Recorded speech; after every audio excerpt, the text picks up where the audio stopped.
ओम नमो शिवाय। 24वां अध्याय।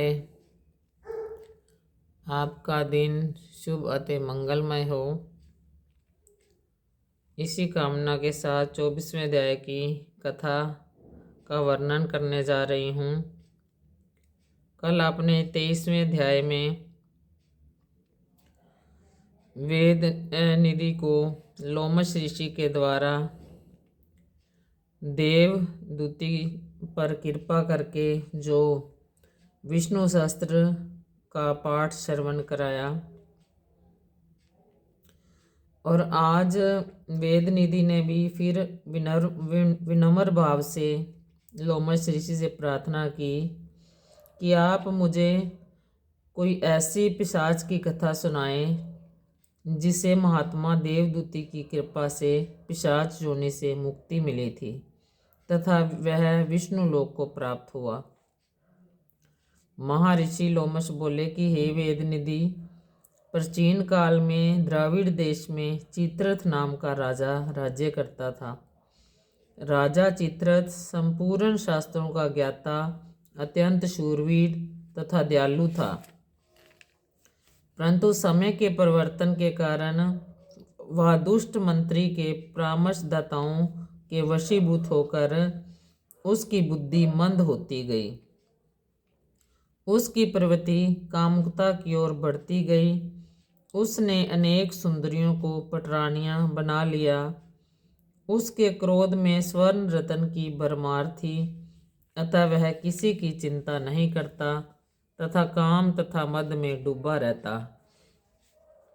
वह धर्म कर्म का सुगम मार्ग के पथ से भ्रष्ट हो गया तथा लोभी व महान क्रोधी बन गया। समय की गति के साथ वह दुष्ट जो राजा था, भगवान तथा उनके भक्त वैष्णवों से द्वेष करने लगा। वह भगवान के भक्तों को यातनाएं देने लगा तथा कपटी व नास्तिकों व खुशमंदियों का सम्मान करता रहा।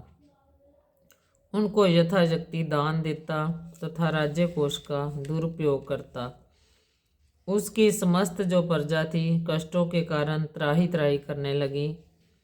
प्रजा के श्राप तथा अपने कुकर्मों के कारण राजा को अनेक व्याधियां सताने लगी तथा वह दिन प्रतिदिन दुर्बल होता गया तथा अत्यंत कष्ट के साथ मृत्यु को प्राप्त हुआ। राजा की मृत्यु के साथ यमदूतों ने उस पापी राजा के शव को घेर लिया तथा देह संस्कार भी वेदोक्त विधि से संपन्न नहीं होने दिया।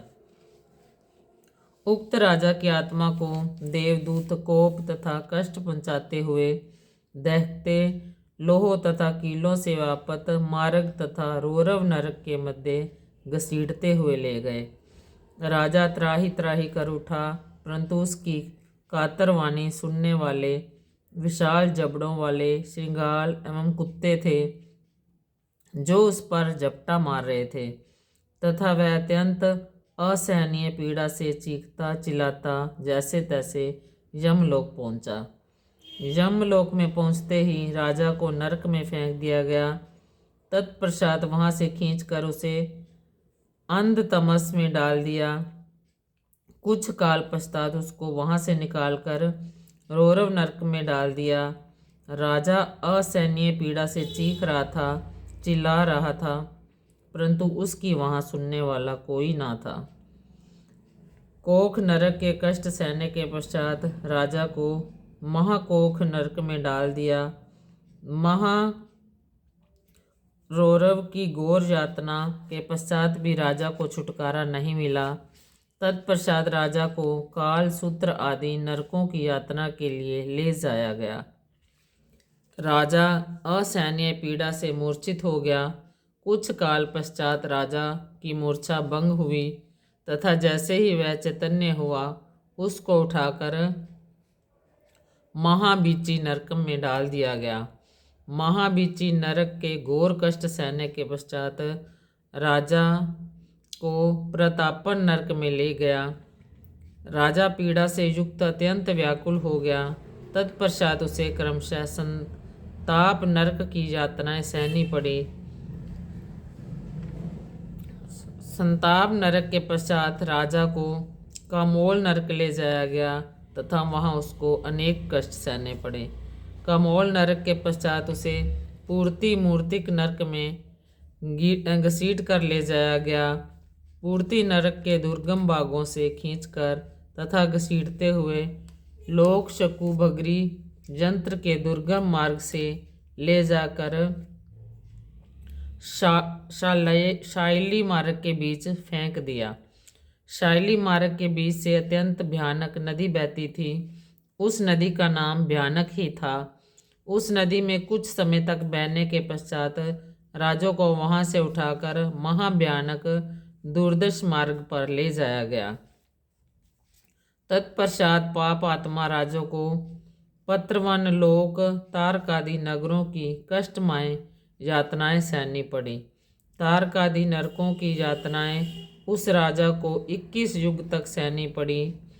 राजा को यह सब यातनाएं भगवान विष्णु व उनके भक्तों से द्वेष रखने के कारण सहनी पड़ी। तारकादि यातनाएं सहने के पश्चात राजा जैसे ही बाहर आया तो उसे गिरिराज पिशाच की योनि प्राप्त हुई। पिशाच की योनि युक्त राजा महाभयानक रूप धारण करने के पश्चात मेरु पर्वत के भयंकर वनों में चारों ओर घूमता रहता, जहाँ चारों ओर अग्नि प्रज्वलित रहती तथा दुखों के कारण चीखता चिल्लाता रहता, परंतु वहाँ जल की एक बूंद तक उसको प्राप्त न होती। इस प्रकार भूख तथा प्यास से विलाप करता राजा हाय मरा हाय बचाओ चिल्लाता परम वैष्णव महात्मा देवदूती के आश्रम में भटकता हुआ पहुंच गया। वहां कातिरवानी में विलाप करता हुआ राजा चिल्लाया, हे प्रभु, मैं कब तक इन अनेक जीवों का कोप भोजन बनता रहूँगा। हे विष्णु भगवान, मुझे बचाओ, मेरा बेड़ा पार करो। मैं अनेक योनियों से कोख नरक के कष्ट सह रहा हूँ।